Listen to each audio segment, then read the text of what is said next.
Hello, you're listening to Questboard, a podcast where we make up random side quests. My name is Brandon. And I'm Tiffany.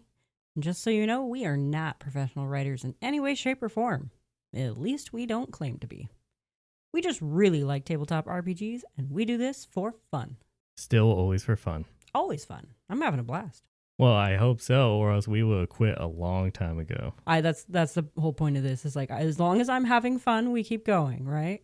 Actually, speaking of having Only fun, I don't know if you're aware of, do you know like ADGQ? No, that's awesome a lot games done quick. Still don't know it. I was gonna say that's a lot of letters. Okay. So I watched this thing that happened last week is SGDQ, which is Summer Games Done Quick. Huh. The organization does twice a year charity things. Oh, neat. Where it's speedrunners. You know speedrunners. I'm aware of that, yes. Well, they do a charity event that's on Twitch for a whole week, raising money for charity, and they just have marathons of just back-to-back speedrunners playing different games and all that stuff. Last week, at the time of this recording, was SGDQ, which they raised money for Doctors Without Borders. Nice. And they usually raise like a couple million every time. Really nice. So I was like, I occasionally like watch some things like put on in the background. Mm-hmm. But there was one that was just like, it was such a good thing. They upload their videos like of different runs on YouTube. So you should just look up SDGQ and then letters PB, because they had a run where it was a old like retro baseball game. I think it's like King Griffey Jr. baseball game or something like that. But they had a dog play it. And they trained a corgi dog named PB to like respond to treats and push buttons. And they made a custom controller button for just like swinging or pitching. And the dog does all the inputs. That's so cute. Pitching it or like swinging the bat and all that stuff. Mm-hmm. And little spoilers. Yeah. But it's only a little over 30-minute speed run in which PB wins. Aww. Yay. It was one of those like intense games if you're like a big like sports fan, where when it comes down to the line and goes into overtime, it's like really exciting.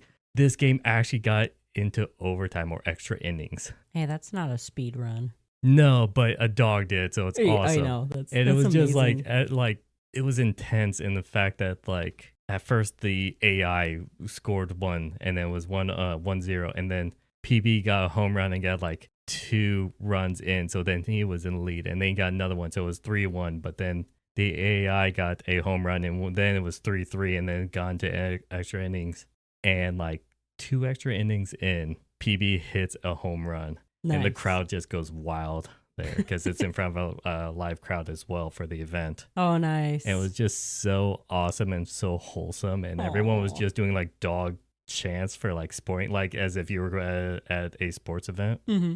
And it was adorable. And it was just like one of the best speed runs I've ever seen, even though it wasn't really fast. You said he was a corgi, right? Did I say corgi or? I thought you said corgi. Shiba. Oh, Shiba. I think it was a Shiba. Okay. But yeah. I was going to say, if it's a corgi, I bet if he had a tail, he'd be wagging it. But a Shiba would be wagging it. Just watch the video. Just type in SDGQ, Summer Games Done Quick. Mm-hmm. And then the letter PB, and it'll be the first one. Is his name Peanut Butter? Yes, that's his full name. Aww. But everyone chants PB and all that stuff.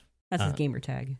Because that dog's a gamer now. Pretty much. The owner said like, oh yeah, we trained him specifically. He's been really good and all that stuff, and trained him with just like the whole like sit button and just like right in front of what button they needed him to push, and then he pushes it. It's so awesome. That's cute. So I suggest watch that video because it's worth the like 30-40 minutes of your life. That would be, I mean, cute dogs any day. But yeah, that is my rant of like something awesome that happened recently. I wouldn't call that a rant. I would just call that giving out really good information. Also, if you want to donate to their next thing, they have one in January and one in June. Nice. So the next one will be in January of 2025. Check it out if you notice it, and then donate to a cause, because usually in January it's Prevent Cancer Foundation. Usually, I think. Yeah, I think it's Prevent Cancer Foundation. But besides that, what we're actually doing today. Yes, back to our podcast. Well, that's not even a podcast. It's an event. I know, back to like channel. Our form of entertaining the masses. Entertaining the masses, yeah.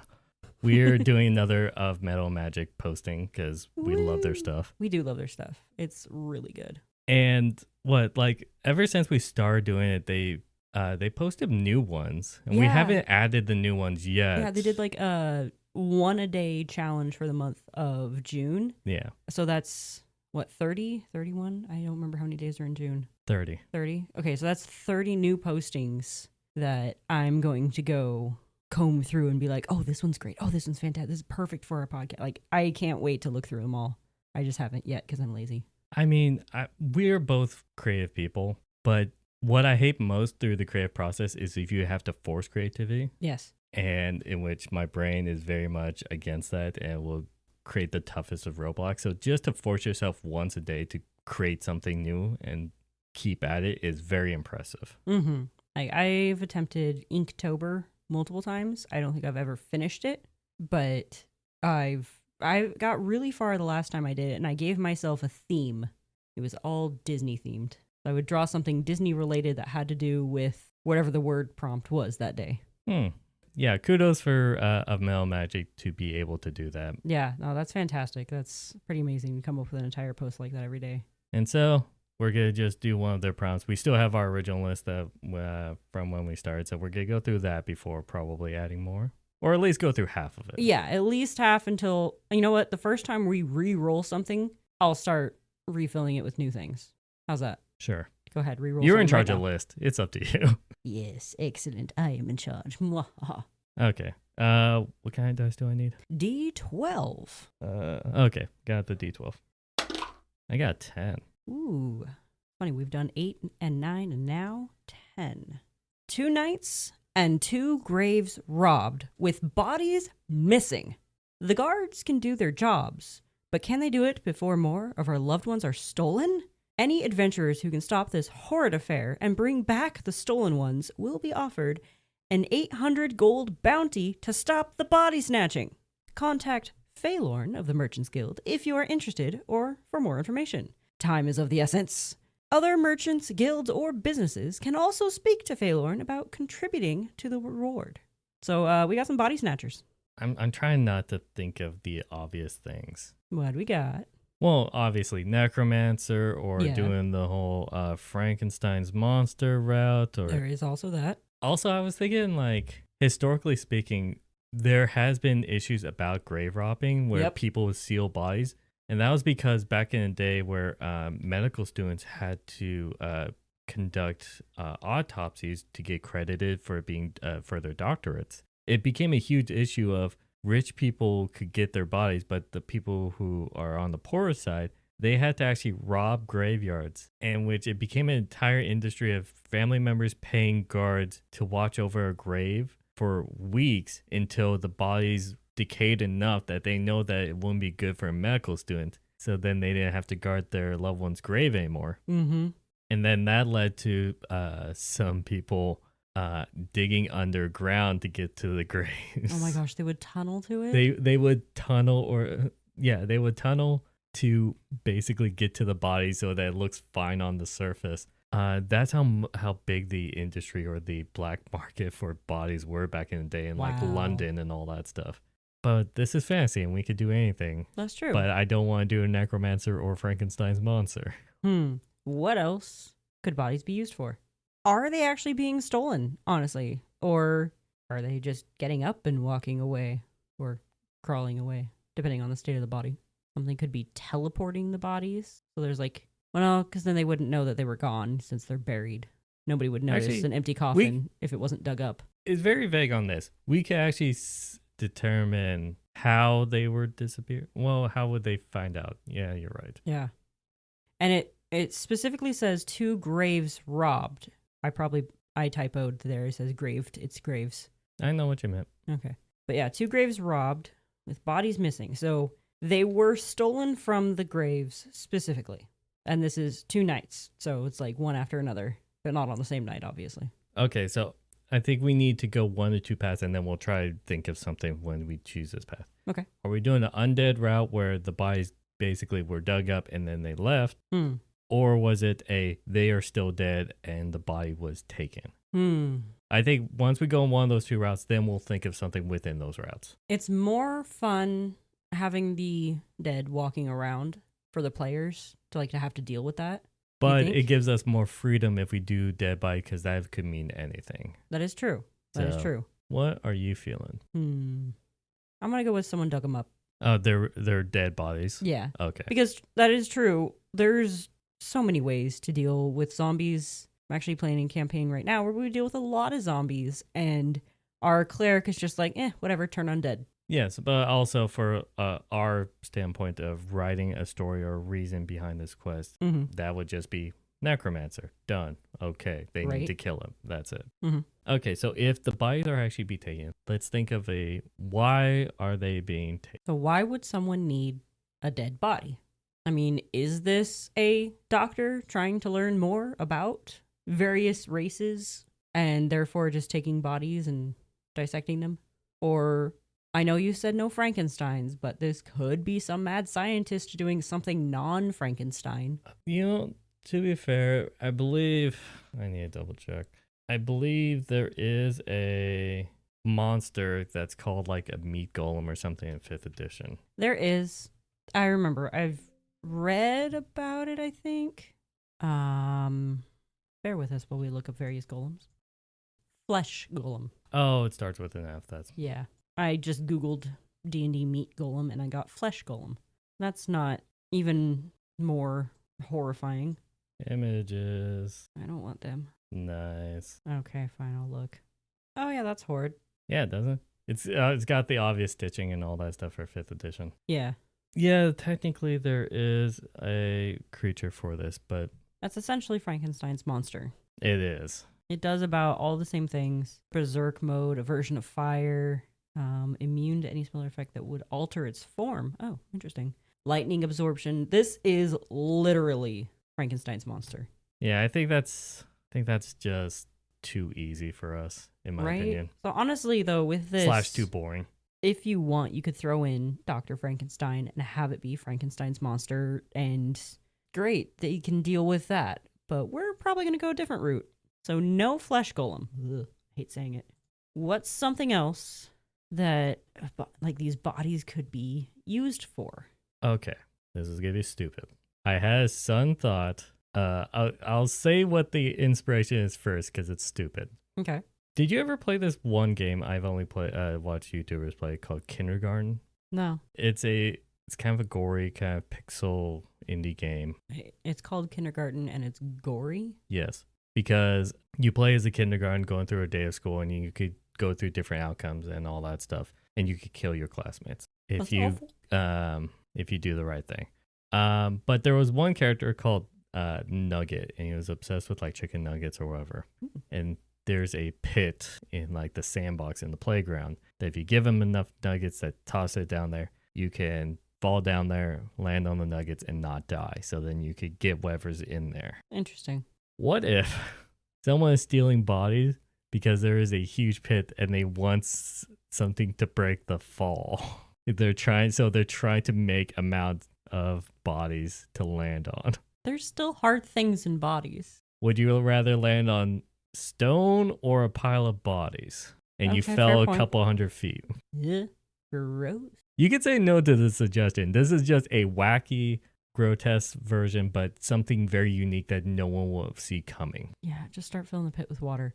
Well, we haven't determined what the pit is or like what it leads to. Okay. It could be a ravine for all we know. I've also had an idea. Okay. Somebody wants to run their own dungeon.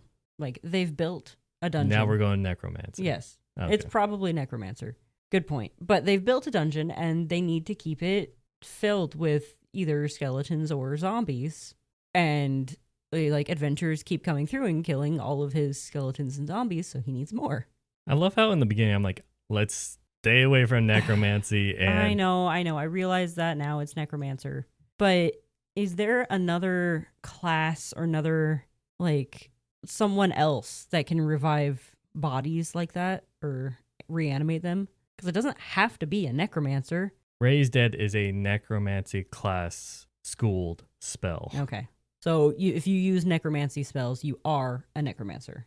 Is that what you're saying? Most people associate that with the school of magic of necromancy, the magic in which it affects life essence itself. Okay. That's why there's like technically Spare the Dying is a necromancy schooled spell, I believe. Okay. But like Vampiric Touch Okay, so it could just is also a necromancy spell. It could just be a necromancer you weren't expecting. Technically, clerics have access to some necromancy spells, but if they do that act, they are then considered a necromancer. Gotcha.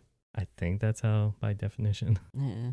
So necromancer is more of a broad term for anyone who uses necromancy spells. Yes. All right. So yeah, necromancer then. But we could make it like the most unassuming necromancer doesn't like play into the I'm creepy card. It's just like, I just want to run a how about dungeon. how about something less creepy? Less creepy. It's slightly less creepy. Slightly?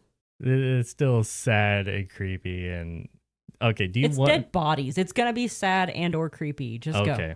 What if someone who stole these 2 bodies just meant for stealing 2 bodies? That's it. It's going down the route of people who have dinner with the cardboard cutouts of people because then they feel like they're having like dinner with company and like having friends and, associate with, that sense of loneliness. I mean, I don't know it personally, but You know of that I'm aware of it, yes. So you're saying this person has taken a couple of dead bodies to dress them up and have dinner with them? They're just going to be sitting at the table and all that stuff. They gotta at least have like, fancy clothes on or something. But I guess if they were buried in their fancy clothes, then Yeah, most people get buried in fancy clothes. this is true.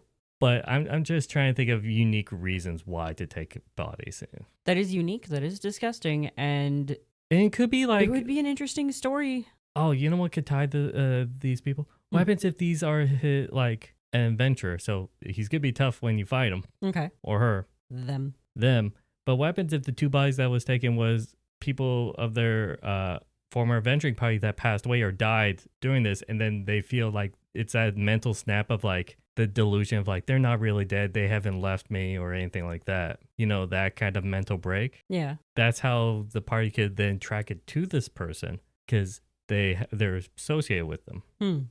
Yeah, that could be the case. So say it's the families that have contacted the players or that are posting this. Well, they'll probably be the ones who complain because maybe it was soon after and they visited the graves and saw that it was dug up and Right. reported it. But yeah, one of their party members has gone a little nuts. And maybe there might still be members of the party that are alive, but no one has noticed yet that they're missing. And they're also like tied up, being forced to interact with this crazy person. Yeah, let's say that as well. Okay. They'll be like a little psychotic Yeah. and very much creepy. Mm-hmm. Man, this should be perfect for like Questober. Yeah, it happens. No, we're not making a monster. We're just creating a very creepy situation. This is we've sort of made a monster of this person. I think it would be amusing if this was the party's barbarian, Okay. because in order to subdue everyone else that is alive and dig up these bodies in like by themselves. Let's just say it's only one other person alive that he or she is subdued. Okay. Actually, let's just think of a name for the barbarian right now so we can determine a gender. Give me a good barbarian name generator. Clayton? Sure. Every time I think of Clayton, I think of the bad guy from Tarzan. Oh, yeah. Yeah. My childhood was filled with like a couple of JRPGs. Star Oceans Till the End of Time, there was a Clayton. Nice. Yeah, it's not like an uncommon name. It's just not as common as, say, Steve. Yeah. I don't know any Claytons personally. I know some Steves. Well, Claytons are usually a good fancy name. Not fancy name, but just name to add into writing. Yeah. Anyway, so Clayton has, like, something broke mentally. Like, he couldn't handle losing pretty much his entire party, because if you're going to make it a 4-person party, this is your general party size, 2 people died, and the other one decided to stop adventuring. Yes. And he's just like, no, I can't let this go. This is all I have. It's a sense of camaraderie and all that stuff. Like, we got to stick together. Yeah. They're not really dead. They're not really gone. Mm-hmm. Real sad stuff. Yeah. So he just kind of freaks out, kidnaps the final party member that's still alive, Lily. I'm going to say Lily was their, like, spellcaster of some sort. Okay. And so it's really easy to grab. I just want to say it's little more creepy that the one living person that he kidnaps is a woman. Yep. I'm just trying to up. add to the creep factor. Oh, just that gender combination makes it extra creepy. Mm-hmm. And yeah, she's probably like maybe small, maybe some sort of halfling or something, just so he can easily just kidnap her. There's no resistance. And she might feel extremely bad for him because she knows what he's going through. She's going through it as well. And so she can't bring herself to do anything against him. Or he's like covered up her mouth, or like you bound her hands so she can't cast spells. I think it'll be stereotypical tied around torso kind of thing and gagged in the mouth. Yeah, because he knows that there are things she has to do to cast spells. If you cover up a wizard's mouth, they can't cast at least half their spells. No, I think like if you tie up their hands, there's mentally gone enough where it's just like probably tied up because wanted to leave, and then Lily kept saying like, no, they're dead and all that stuff, then gagged her. Right. It's not like advanced thinking of like cast spells. It's just gotcha. Tied up, don't move. You gotta think of like someone who's mentally heartbroken or just like in a going through this 12 stages of grief. Right. No, 4. 4? 12? 12 is AA. Gotcha. 4 stages of grief. They're not mentally thinking like that. You know what I mean? Right. That makes sense. It's just we need to stay together. It's the denial phase so hard. Okay. And which it's like... It's 5. 5 stages? Yeah. Clearly, I haven't gone through it. But it's like, no, you need to join. A group needs to stay together. So she tries to leave, so tie her up. She keeps saying that they're dead, they're not alive, gag her because don't want to hear it. Clearly, that's wrong. You know, that kind of very reactionary things. Right. So we have denial, anger, bargaining, depression, acceptance. Acceptance. Well, technically, that's... So, 5th one is you stepping out of it. Right. So he's in denial right now. Yes. He's denying that they're dead, denying that adventuring is over. So it could be his best friends kind of thing. He viewed them as his best friends. They're essentially his family. They've been traveling like all this time. So he's probably got them all on a cart or a wagon or something and is going on an adventure. You think? I guess it's just extra creepy in my head. I was thinking like when the players confront, it's going to be barged into his home or anything, and it's where all the people like Lily's tied up to the chair with the gag, and then the 2 bodies just all sitting around a table. See, if he it could be in a living room set as Orwell where they usually hang out. Yeah, I was gonna say though, like if he's denying that the adventuring is over, would they have a home? Would they have a place to come back to, or would they be on the road all the time? We could set up, because it'll be easier for them to find if it's just at home. Well, we could set up where they normally chill and hang out after missions. And this is just after mission because they died. Gotcha. You know what I mean? Yeah, and he brought them back. He brought them back because they weren't really dead. So it's just like we didn't get to hang out, in the... or have dinner together like we normally do after mission. They didn't get to do that yet. So you need to grab them to have dinner, kind of, Maybe there's a campsite they use often. They always come back to. It's the routine. Yeah. I'm trying to set up a routine of like, this is what they do normally so that it's easier and have a location for the party to go to that say, hey, we normally do this afterwards. Then the barbarian having his denial, like we haven't done this yet, so I need to grab the 2 people who are not dead, clearly, and then Lily, we need to grab them together and hold their tradition because they're not dead. Yeah, they're not dead. It's that very animalistic, simple thought process. Okay. Here's a really fun part. Oh, this is the fun part? What kind of barbarian are we talking about here? Is this a wild magic barbarian? That is up for the DM to decide. Because that would be fun to throw in. We're just thinking of the backstory and setting up the story for this quest. That is true. That's my cop-out. That's fair. So we've got our barbarian. He's got everyone all tied up. The moment the party confronts him and says, hey, look, man, they're dead. You got to deal with that. He goes right into anger because barbarian. Yeah. So the rage starts. The battle happens. Okay, hang on. What was the stages of grief? Denial, anger, bargaining, depression, acceptance. You know what would be really interesting? What if throughout the entire fight is actually going through those 5 stages? I was thinking the stages of battle are the stages of depression. And you change his attitude and things like that to reflect the different stages of grief. Yeah. It could be very subtle. You don't have to like flat out say it to a group, but it's that subtle thing that's like if they try really to talk to him, it can jump to bargaining. And I think it will be like throughout the fight. It's going to be a fight because right off the bat after to now is anger, Yeah. in which He's it's going to gonna go be just into combat. a rage. But then within combat, what's after anger? Bargaining.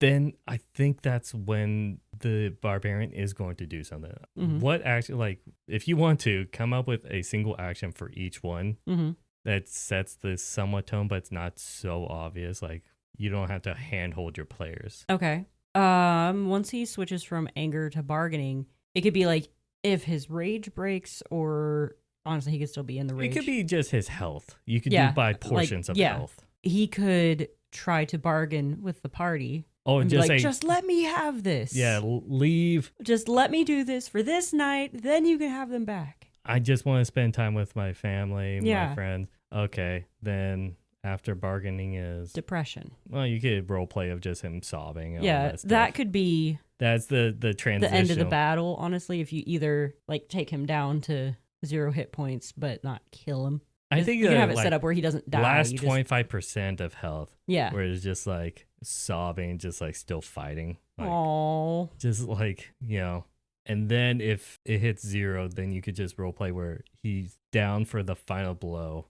And then that's when he flat out say just like, I know they're dead. I just can't let go. And then that's when it gives the players the final chance of either doing a final blow, capturing him, letting him go and just take the bodies or whatever. That's their decision. So right when he gets to that this final is so stage, impactful right now. I'm really feeling this. You are? Oh. Like, it's just like the emotional climax. The moment like he hits acceptance, they'll see him just drop to his knees, drop his weapon, and just be like, I know, or whatever you said. Like, I know they're gone. I understand that they're gone. I just want one last thing. I can't let go. Yeah.